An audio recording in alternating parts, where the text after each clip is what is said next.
Hello, I'm Greg Bonnell. Welcome to TD Active Trader Live, brought to you by TD Direct Investing. This is your educational one-stop shop for in-depth market analysis, investment insights that'll boost your trading potential. Coming up, fresh geopolitical catalysts have sent energy names surging.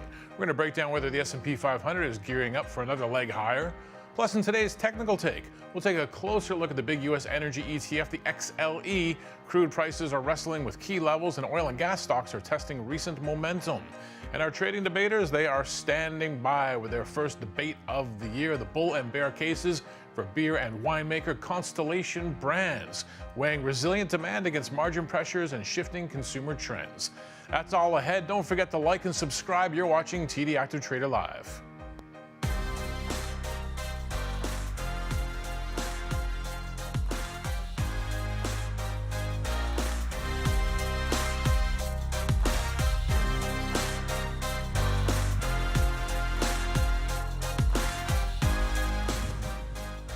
We are half an hour into the trading day. Let's check in on the S&P 500. We were a bit flat out of the gates this morning at the open after yesterday's nice gains, but we're starting to build some momentum to the upside. You can see the S&P 500 making some modest green on the screen right now. Of course, this was all following the military intervention in Venezuela over the weekend. Yesterday, we had oil and gas names in the States popping. Different story here in Canada, different dynamics, but the U.S. majors were popping, the oil field services companies, and even the big money-centered Wall Street banks today. It seems to be a bit of a different play. Let's jump into the heat map. I want to see actually what is happening right now. We got a bit of momentum in some of the big tech names, NVIDIA, but I was noticing the healthcare stocks right now. A lot of green in that category. We've had obviously a lot of questions about whether the healthcare sector can start to show us something in 2026, showing us a little something today. I want to take a look at OneStream. We don't talk about this stock a lot, but the shares are popping up about 25% right out of the gates. This on a report out of Bloomberg News, citing sources familiar with the situation that a buyout firm, a British firm, HG, is in advanced talks to acquire the financial software maker. A nice pop for them today. This stock hasn't even been public for about 2 years. So now you already talk about go private. It had a pretty tough 2025. And Under Armour, got a bit of a Canadian flavor here. The stock jumped in the pre-market, opened a bit flat, and it's just trying to find a bit of direction right now. But Fairfax Financial, Prem Watsa shop, disclosing a purchase nearly 42 million shares of the sportswear company. That means they have about a 22% stake right now. The market liked it in the pre-market, still trying to figure it right now. And that's your market update. Right, joining us now for a more technical take on what is happening out there in the markets is here in a minute, Jason Natick from our TD Direct Investing educational team. Welcome back. It's 2026. It's so far, what are we on the 6th day of January? We got a lot to talk about. The S&P 500, a nice pop yesterday for U.S. stocks. What are we looking at here? Yeah, Greg, we're going to do a little bit of a look back into 2025, just sum up that. You know, the markets had a year of low lows and high highs, and two continued dynamics were AI and tariffs at the center of it all. You know, in April, we saw the tariffs knock down expectations of global growth. We saw bond rallies get triggered overseas, and we saw a stock sell-off. And in fact, in the U.S., we saw that U.S. equities underperformed almost every other major region in the world. Treasuries rallied for the first time since the great financial crisis. But when you look at the S&P as a whole and what it closed at, it looks only weak in comparison, but it did return 18% on a total return basis. The good of AI did more than the ugly of the tariffs at the end of it all there. We did see the broadening of the rally as well, with AI CapEx spending also buoying up the industrials and energy companies, and the banks benefited from capital activity spending. So now we're turning our attention to 2026. Where do we go from here, and where does this shape up? You know, there's always been a lot of theories and postulations of where the S&P could end up, 77,000, 7,500 from few price targets. But I just want to look at a few indicators that might suggest where we may end up, just on a red or green basis. One, we know about the Santa Claus rally. It's more than just a term. It's actually looking at the last 5 days of the calendar year and the first 2 days of the starting of the trading year. And if they end up positive, that might be an indication into the year, you know, closing out on a firm note. This one did take red, though. The close yesterday was below the Christmas Eve close. So we're 69.32 and 69.02, so 30 points lower. But the other two, which is the first 5 days indicator of January, so you look at the first 5 trading days, starting from Friday, of course, till this Thursday. And on a historical data basis, since 1950, whenever that's been a positive close on the first 5 days of January, the S&P's posted a median gain of 14.2%. And this is about 83.3% accuracy based on the Stock Traders Almanac. And the final one is the January barometer, and that's just looking at the entire month through the end. And if the end of the month is positive, that does signal that this momentum may carry forward. This data goes back to 1928, in fact, and this shows a median gain of 11.8% when the S&P 500 ends January on a positive note there. Looking at the charts, though, here's what we do see. We do see this big, remember this big channel that's formed from the April lows. This bullish channel still remains intact. We can see that it did just most recently, just before the close of the year, we formed this inverse head and shoulders pattern. You can see we got the left shoulder, the head, and then we got the right shoulder.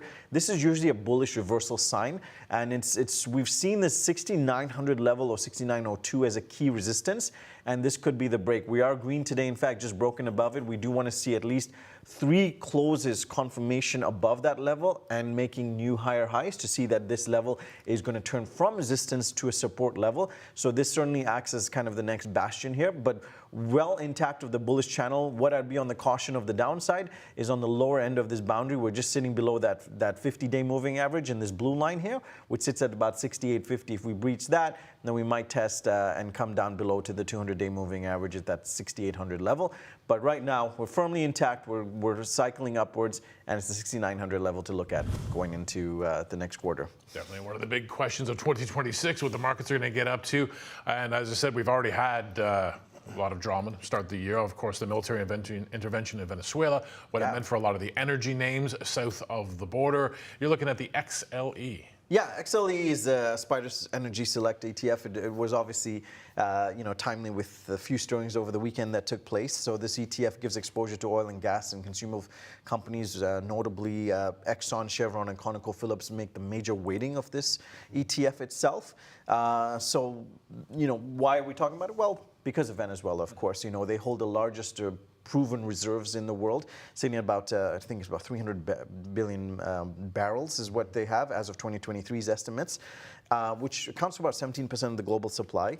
Now, they don't have very good infrastructure, though. The last 2 decades, they haven't been able to pump up nearly, I think the highest peak, they peaked out about 3 million barrels back in mid-1990s. Yeah, now that's I think they're down sub to like a a third of million it. now. Yeah, just about 900,000. Now, out of that 900,000, what's interesting about this is about half of that goes to China, 400,000 barrels. Now, it doesn't make a big portion of what China's consumption is. It's about 4% of it, but they do go to China. And when they had the ship embargo that they put on there, no oil was moving except for one company. And the only one American company that still exists in Venezuela Exxon. is Chevron. Chevron's still there, yeah. So they're still being able to ship. So it'll be interesting to see, Venezuela does pump out heavy crude, which is like a sludgier, thicker crude, which is perfect for U.S. refineries. Now, right now, they get it from ours too. So that was a different reaction yesterday in the energy names, either they were Canadian because they get American, it from they get it from Venezuela, a bit from Mexico, and they get it mainly from Canada. I don't think it's we don't have to worry about a threat because to get that oil to the U.S. is still going to be many years away with infrastructure they've got to build. But looking at the XLE, it's obviously taken a shine to the news that's coming out of there. We saw it really. Again, we have a classic bullish channel similar to the S&P 500 where we saw it stay within it. It did break down recently towards the end of the year based on oil price pressures, of course, coming down. Oil didn't react as much yesterday as we saw when the news did broke. We did see some of these names tick up. We saw a big, I'm going to try and zoom in here and just show everyone. We've got this big sort of what looked like a bullish candle, ended up red yesterday. It did tag this 47 level. And this is a key level because if we go back to April, Greg, and we go back to 2025, that's the highs it rejected off of. And this is what's forming like, what's a classic like triple top formation where it rejects off this level and then bounces back. And we saw today, it's actually given up all those gains that it had at close yet. So the resistance is really the 47. Maybe market's not buying into a whole lot of what might happen for these companies just yet, but it's still within the bullish channel here, and we're going to keep an eye on as long as it holds firm and stays above that kind of that 45 level, which is going to tag the lower bound of that channel. But and RSI is confirming it is still making higher highs, which tells us momentum is still favoring the bullish run. in this move. Interesting stuff. I think it was TD Asset Management's Hussein Al-Adina talking yesterday that the markets can move a lot quicker than the infrastructure can move, because we saw some big moves yesterday, but as Hiram was saying, it's going to take a long time to get that infrastructure in Lots place. of dollars. I think I saw something around like $58 billion would be required to bring their pipeline back online. So we're time and money. It's two big factors. Time and money. You have a daily pill. I do, yeah. So this is kind of timely. Maybe if some New Year's resolutions are out there, maybe if that gym is just a reoccurring charge on your credit card and you're not going, there might be another way to accomplish that. I went twice over the holidays. Oh, good for you. I'm pretty proud of myself. And it shows, if I don't mind saying. Just get it ticked off. Absolutely. But so the news out over the holiday season was that Novo Nordisk got approval on the pill, the first ever pill form for their Wegovy weight loss drug. Now this has got FDA approval late in December.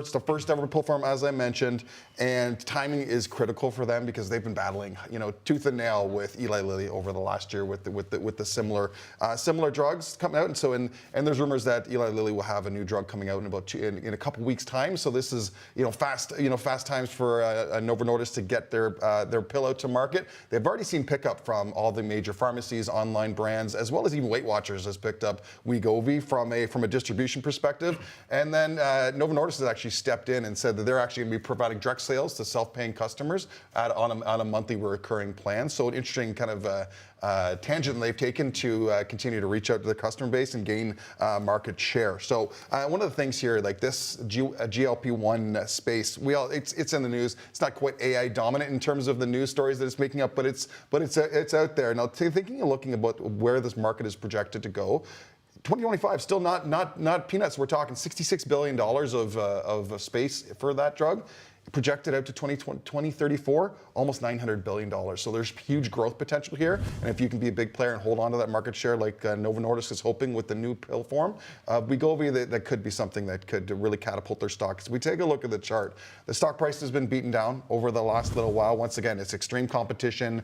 We've got some regulatory challenges. And there was even some setbacks from a clinical trial perspective when they're using these drugs to try and treat Alzheimer's. So that all contributed to negative pricing. We've seen almost a 50% pullback on the stock over the course of the year. But if we zoom in to kind of more nearer term timeframes on the chart, we've got some more kind of positive kind of story to tell. The company did find support around $44, so it kind of stopped some of the bleeding.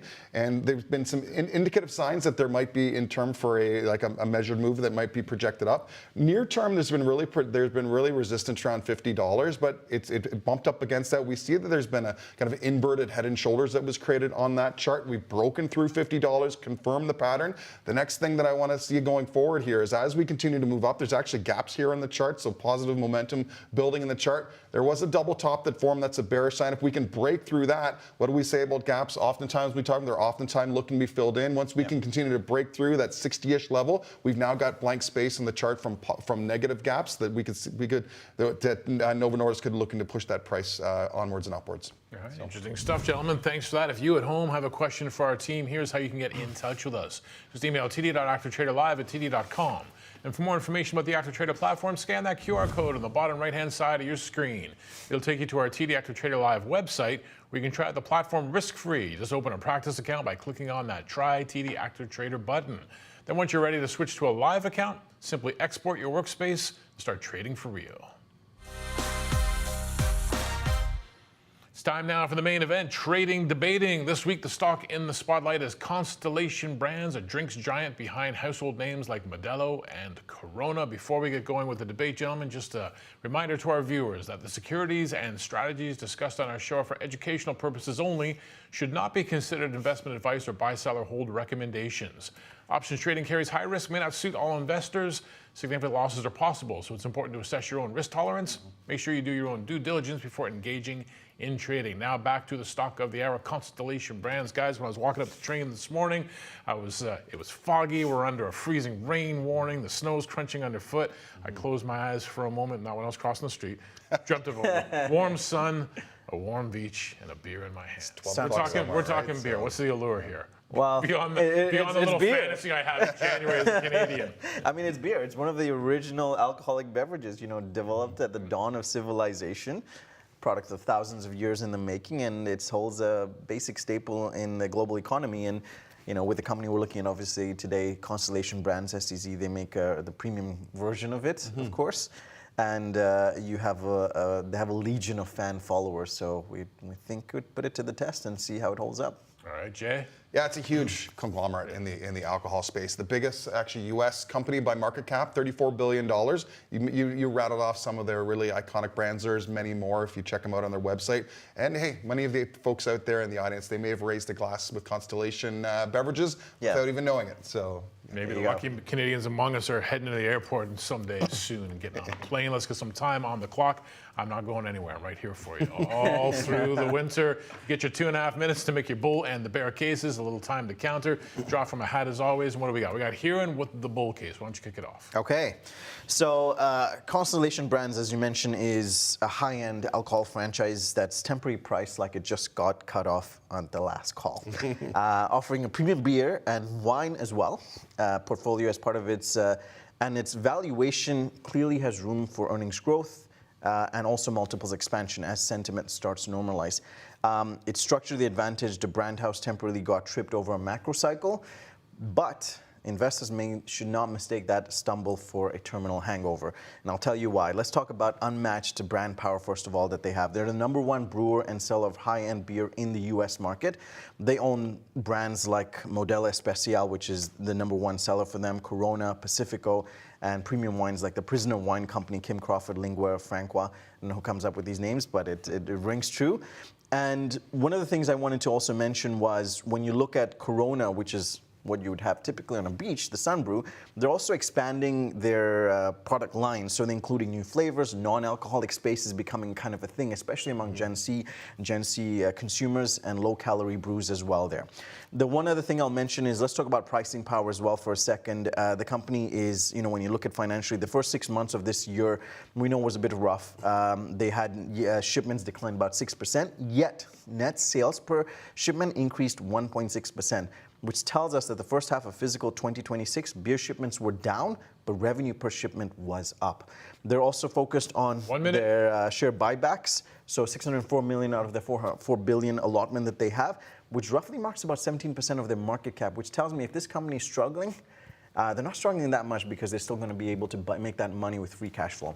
Let's go into the charts and talk about this, though, for a moment. Where I wanted to draw everyone's attention to on this chart is this area right down. I've marked it down to the 2020 COVID lows. And yes, that's right. This stock has been, punished to say the least. It's back at these low prices, and anytime it dropped into this price level, it's kind of taken a bounce up. We can see this big downtrend that it formed at the start of this year. But one thing that I want to take for heart is it had a breakout of this downtrend. It created about a week's worth of green bullish run there. But we know this downtrend is completely broken because it tested it on the retest on the bottom on a green candle and bounced off of that level. So I know this is a key level that this is where we're seeing supply come in and we're seeing buyers step in. Ooh, first bell of the year. There you go. Jay, what do you got for us on the bear side? All right, let's take a bit of a step back here. So irrespective of broader social trends, you were talking up Modelo Especial a little bit. That's certainly their flagship brand. But it was actually dethroned by bitter rival Michelob Ultra late last fall as the #1 beer sold in bars and restaurants. And not only that, it's also been passed at the all-important home sales, the retail sales network by Michelob as well. So you can take that feather firmly out of their cap. That's no longer theirs. But before we talk specifically about STC, let's address kind of the elephant in the room, the broader trends. I was researching a Gallup poll from 2025 in the U.S. And the U.S. is where 98% of their sales are coming from. So keep that in mind. We've not seen alcohol consumption in terms of percentage of the population at this low level since 1939. It's at 54%. So that doesn't bode well, especially when we think about, many people are saying they're what's called sober curious, or there's an overwhelming number of, moving on here, but even those that are drinking their products, 41% are saying they're looking to reduce their drinking, either from a health perspective or the broader economy is making it untenable for them. And then 75% of those people that are responding are saying they're going to be participating in some sort of dry challenge. But moving on to STC quickly here, their largest driver of revenue is Mexican beer, and it's showing negative volume trends like you alluded to, an underlying consumer demand weakness. And let's focus on the sales from beer perspective. They're expected to actually be down 3% for fiscal 26, with operating income is shrinking, around 8%. So not versus higher growth expectations. So that's a big shift. And wine does make up a smaller bit of their balance sheet, but they've seen huge declines. Recent data showing a drop of about 28% in net sales, even net a negative operating margin, so not great for the underlying metrics. Jumping here into the charts, let's take a look. We can certainly see that there's been a big downward trend. We're talking over the last year or so, about 45%. We had big gap down at the start of the year, and that continued some of the bleeding throughout. Big red candle. We really see long periods of consolidation, not a lot of bullish movement. We even here, so there's not been a lot of pricing pressure moving the stock up. If we move into kind of shorter time periods, into more recency here, we've got let's get that in there, right? So we've got a lot of what's noticing here, when we gap down based on consumer data, pricing changes from analysts, weakness in the market, the stock has rejected off that level. We've seen a near-term bullish or bearish pennant forming. We'll have that up there a little bit later. Not normally a great It's stock like a for Saturday stock. morning You have to start with the cliffhanger. Good pennants. morning. You find out next week with you. As I say, you got 3 minutes now to go at each other, so plenty of time to fill in the cliffhanger there. Yeah, I'm gonna challenge Jason on what he talked about, some of the fundamental numbers that he brought up, and if you look at just the valuation for a moment, and you mentioned trends overall of the beer space as an entirety, okay, not so much STZ, but when you think about their long-term PE ratio, which sits at about 20. And if you use management's guidance numbers that they give for F26, and we take, let's say, 11.45 as the midpoint on the EPS, and you take a conservative multiple of 15x, not even using their long-term average, that puts the price stock at $172. If we were to do the same thing on an operating cash flow basis, you talked about operating income coming down again. Multiple is usually 15. Management's guidance midpoint is 14.48 on that. And if we again take that multiple down to 12, conservatively, it puts the stock price at 174. You're looking at least about a 15 to 20% premium based on the current pricing that you have over here. You may see that true, but if we think about analysts out there in the market that do this for a living, 20 analysts on it that are through Webroker and TD are measuring the company. Only 10 of them have got them listed as a buy. So we've got a 50-50 relationship. What's the average price target, Jay? It is higher than we're at right now, but if we take average price target? Tell me that. If we're just going to plant our flag on that, but if we want to think about underlying metrics are going to push them to that price, their own sales targets from the brands over the next 2 quarters are down 15% and down 6% from previous times. And if we want to think about other than just beer, let's talk about trying to kind of nice the balance sheet here. They've been in a process of trying to divest brands from there to try and bring in cash flow. The wine business. The one that's losing money, yes. Right. And any company should do. And keep in mind, as you mentioned, beer makes up about 84% of the total revenue. Mm-hmm. So you're talking about 16% of a business that's fledging, and it's mainly marketed outside of North America where you have it. But and you know where they can't market outside of North America is their beers, because they have a North American specific license to there, so they don't get access to their biggest portion of their business. They can't actually take out to those markets that are growing. So in Eastern Europe, in South America, they don't get access to do that. Well, they don't need to do that at the moment, because if you look at just the fundamentals and you look at some of the Anheuser-Busch and Molson Coors, and if you just look at those companies, because you're not going to invest in Constellation. You don't want to invest in these other beer companies, because look at gross margin. They sit at 51.1% gross margin, and Molson Coors, which is the North American brand, sits at 36.7%. When you talk about operating margin, they sit at 34.5%. We have 14.8% on Molson. So what they're doing with their premium is they're still able to squeeze out more money within the sales that they're doing than any of the closest rivals or competitors that have, including Anheuser-Busch, which has a stake over Europe. Well, so if we're talking about domestic sales as well, where is a lot of those Anheuser-Busch and the Molson Coors? They're likely domestically producing. 40% of the beer from Constellation is coming from Mexico, and that's what's subject to tariffs. No, it isn't. In fact, that's wrong. Beer itself is not tariff. But the aluminum that's coming in, so that's like 20 basis points is what management said that's going to impact their overall cost when it comes to it. But they're looking at more packaging. Out of time, but I was enjoying it too much. I was enjoying it too much. Spirited debate, gentlemen. Now we want to jump into the platform, talk about possible option strategies, whether you're the bull or the bear. Let's start with the bull. All right, let's jump into it, Greg. So I'm going to bring up the chart. I'm going to switch this just to a weekly chart, and we'll look at a possible way you can play this on the upside.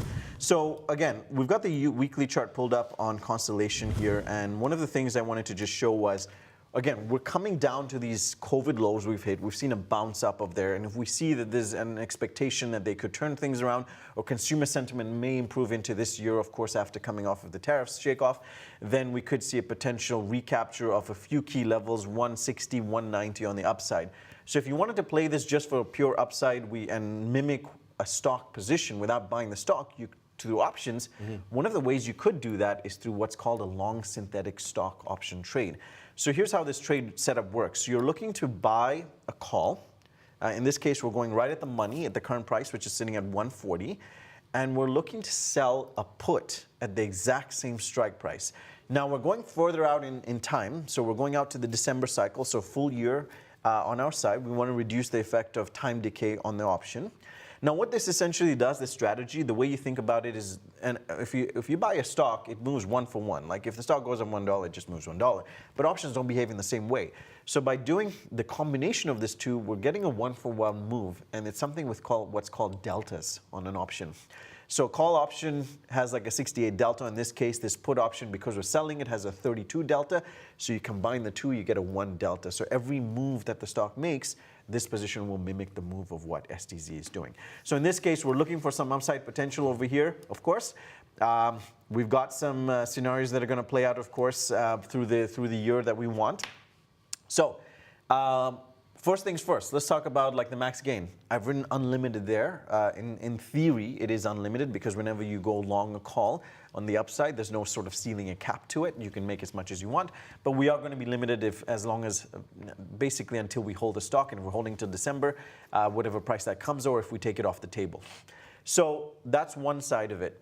The loss, however, is a little bit asymmetrical comparatively, because you can see it's $144 loss, or the equivalent of $14,400 on this trade.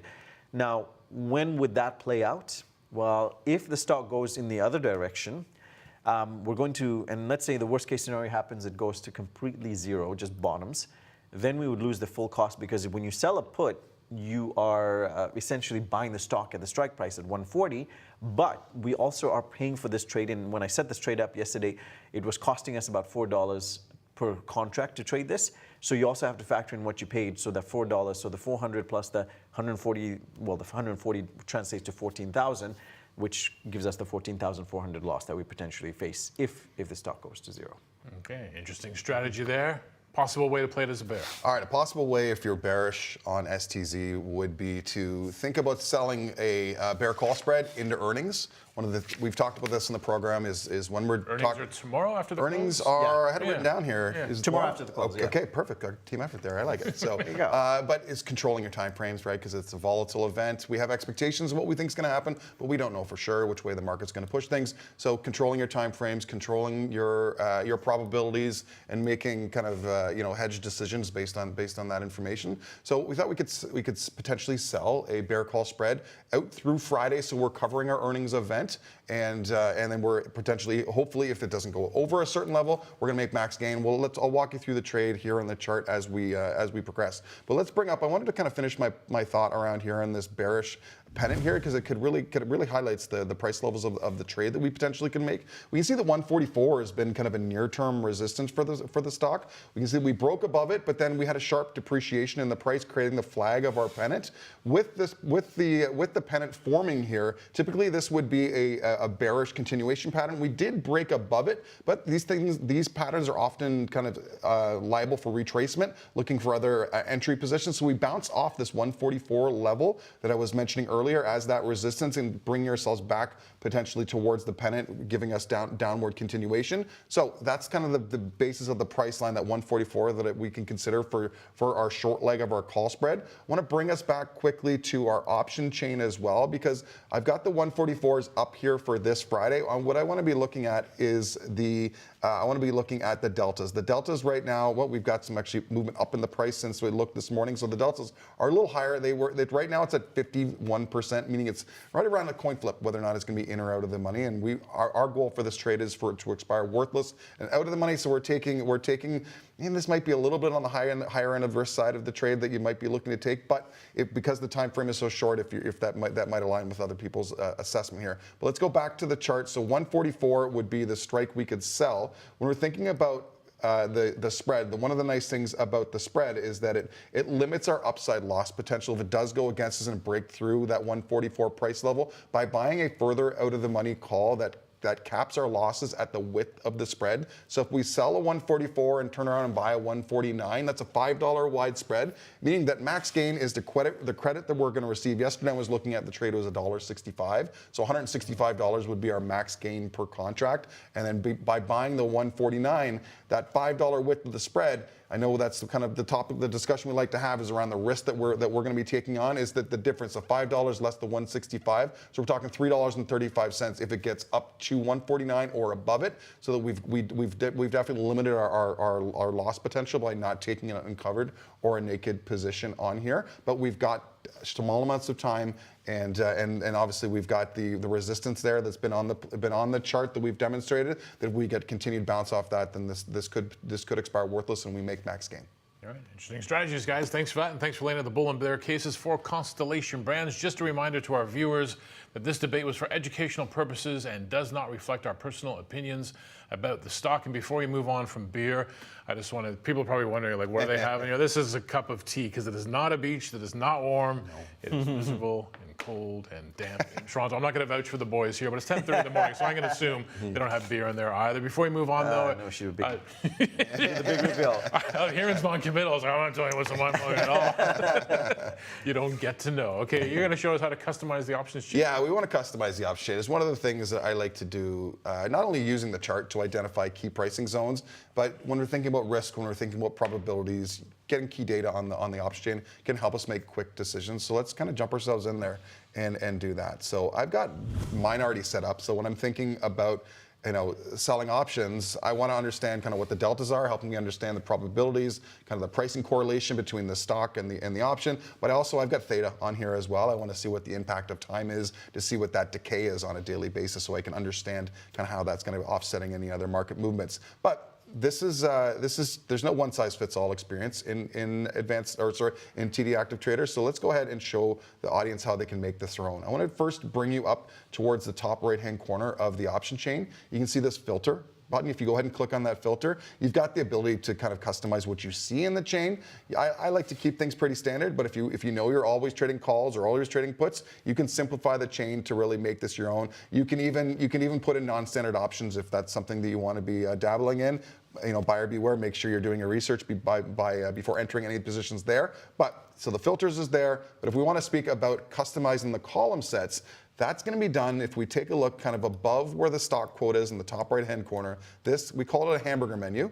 These three lines, anytime you see these around the platform, is where you're going to be able to make some changes to that individual widget. If I go ahead and click on here, that should open. Not sure why. There we go. Just got to make sure I get it in the right place. This menu that opens up, we can go ahead and change the option chain. This is where we can pick and choose the specific columns in our chain. I'm going to go ahead and let's just go ahead and remove delta and theta, and I'm just going to quickly add in open interest as one.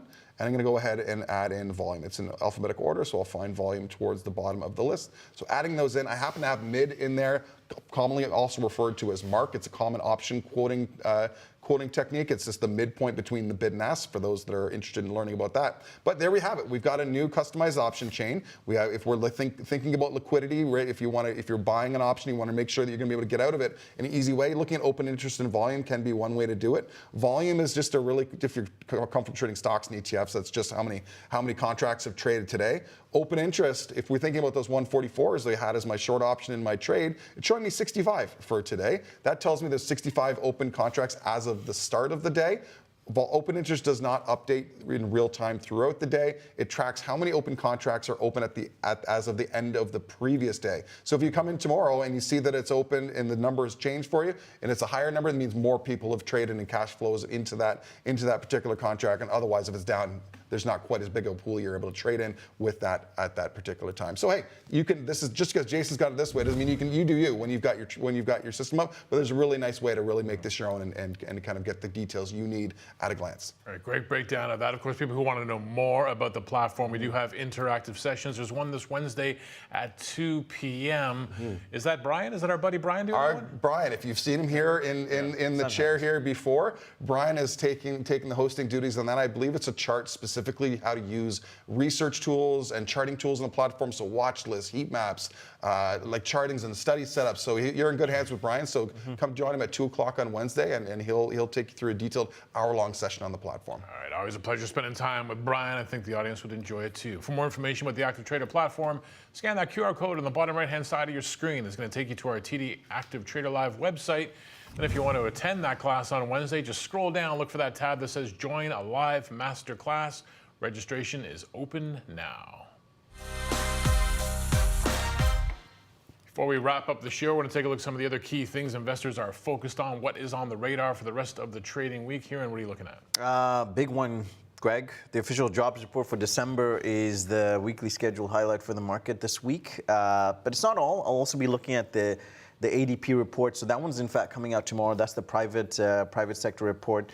They, in fact, the last month that they released it, they came out with a negative print, negative 32,000. That's the worst number in nearly 3 years that they had. Expectations are dramatically different for this forecast. For this reminder, this is for December's numbers that are going to come out. That's going to be a plus 45,000 on new jobs for the ADP. But the big kahuna, of course, which is on Friday, which is NFP, non-farm payrolls. The job numbers will get the job unemployment rate as well. What we're going to see there is the expectation is if unemployment notches up a little bit higher at 4.7, that'll be what the expectation is. This would still be the highest level of unemployment since September of 2021 if it does meet that number that they're looking at. Jobs numbers are expected to come in at 54,000 for December on a positive side, but you know, we've seen negative numbers and revisions as well, so we'll have to see how that number stacks up there. So what we're looking at, that's going to move it. If we see a disappointing jobs number, that's going to increase the Fed's impetus to do a cut. Of course, this year it's only one baked in right now. Fed futures are pricing in 2. But if we do see that rebounding a bit, then that's going to pour a lot of cold water on those Fed rate cuts there. So that's one to keep an eye on Friday. That's going to maybe move the markets there. But other than that, we're starting to hop back into earnings. So I'm turning my attention into next week, starting with the airlines. Delta Airlines is one that's coming out, of course. So we know this is, this is the official term. They're the provision of scheduled air transportation for passengers and cargo. So they'll be reporting their Q4 2025 earnings on Tuesday before the open. Consensus coming at an EPS of 158 and revenue of 14.75 billion. They've had a strong record on the last 4 quarters, beating on the consensus estimates on both the bottom and top line there. They are expecting, one of the big things to look out for, of course, is they have adjusted their earnings to approximately $6 per share going into this guidance, and they have free cash flow estimates of $3.5 to $4 billion. But one big trend that they will keep an eye on was the holiday season that it's going to capture, especially Thanksgiving. The Sunday after Thanksgiving was marked as the busiest day in U.S. aviation history, as the TSA screened about 3.13 million passengers across the country. And I'm sure Delta's going to be a beneficiary, so we should see some positives come out of that. But other than that, they're also doing some big things. They're advancing their fleet renewal program. They've got 40 aircraft deliveries. They're really, leveraging on their Sky Miles program and American Express partnership with their Sky Miles joint venture that they have together. But they're also starting to use dynamic pricing now, AI dynamic pricing. They're going away from a traditional pricing model, and they've also rolled that out. So we'll probably hear a bit more of how that pricing is stacking up and how they're getting some advantage on key peak season demand there. But coming into the charts, Greg, we'll look at it. It's obviously resonating with the market. We've seen this big symmetrical triangle pattern form, and what essentially it is we've seen lower highs that were formed, as you can see in the peak in early 2025 when it started to bounce up and made a lower high. And then on the bottom side, we're seeing higher lows that are forming over here. Now, what had happened was we saw this breakthrough happen in November with a clean breakthrough with 3 consecutive green candles. Usually we consider that those 3 white soldiers when you see these bullish candles, and it's kept that momentum. This used to be a previous area of resistance at the 62 level. I've marked it as a support now because it's bounced and held that line. And what we've seen form coming into this new year is this classic bull flag pattern, which is an indication of another bullish run. So the pattern break is what we want to see key. We saw that happen, in fact, yesterday, a big bullish run, and we saw resistance now sitting at 72. In fact, it hit an all-time high at 72.34. So going into this earnings next week, expectation on the market is about a 8% move, about $10. So we should see it either hold this resistance or break above it and test and make a new high at around that 80 level. Great, interesting name to watch. What do you got on the radar, Jay? All right, so we're still shaking off the holiday doldrums here, and the earnings season is no different. So it's a really neat opportunity to kind of take a look, a little of a broader net, and look at some interesting companies we might not otherwise speak about here. So here I'm going to talk about Acuity. They are firmly a mid-cap stock. We're talking over $11 billion of market cap. Is a company that focuses on using technology to enhance energy efficiency through building and lighting systems. So they got a lot of neat things that's going on. And right here, I'm gonna throw out some buzzwords for some aggregators out there. This is a company that fashions itself an industry leader when we're talking about bringing together the Internet of Things and AI. So kind of interesting sector that they're looking at. With a broader focus in the economy and with kind of the tariff wars that are going on, and with all of the kind of political speech that's going, reshoring manufacturing is kind of something that's really been talked about. This is a company that could be at the center of some of those changes. So interesting to take a look. Now, this is a company that over the last 5 years has actually demonstrated margins over 44%, which is consistently high in that space, and they've got strong cash flows. Analysts are forecasting kind of more of the same coming into the earnings. So interesting to see what story comes out. They're looking for an increase of 12% EPS year over year, and they're looking for actually revenue to crack the $1 billion mark for the first time. So kind of all ears for that. But jumping into the chart here for Acuity, we can see over the last 2 years, up 85%. 1 year's really telling the same story. What I'm kind of looking at here is the 343 kind of was when the stock kind of broke into kind of price discovery mode. It was a resistance point. It took its time getting over that point, but when it did, it kind of retreated back to it, which is not altogether that uncommon. But it confirmed that previous resistance now appears to be near-term support, and now we have a triangle pattern that's kind of forming as we progress towards earnings. We want to look to see which way it breaks out. If it's out of the top, then that could be a bullish sign.